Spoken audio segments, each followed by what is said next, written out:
ने बोल से गुफ्तगू में कहा कि लाहौर में मुलाकातों का इल्म नहीं, वक्त कम, मुकाबला सख्त है। आखिरी पावर प्ले चल रहा है, 30 नवंबर से पहले आर या पार हो जाएगा।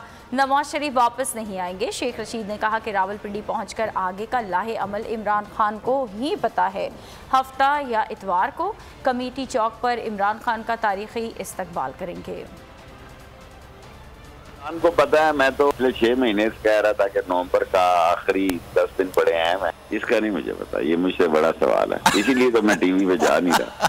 नहीं मुझे पता ही नहीं है, वाकई नहीं पता। मेरी बात खान साहब से आज हुई जरूर है, लेकिन मैंने ये बात हमसे नहीं पूछी।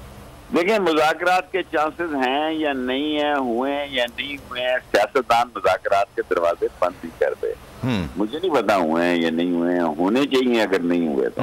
वक्त थोड़ा है और मुकाबला सख्त है। आखिरी ओवरों का मैच है, 5 ओवरों का 30 ओवर, आखिरी पावर प्ले है। 30 नवंबर से पहले आर पार हो जाए। और अब बात करते हैं बोल न्यूज के सीनियर एंकर पर्सन अरशद शरीफ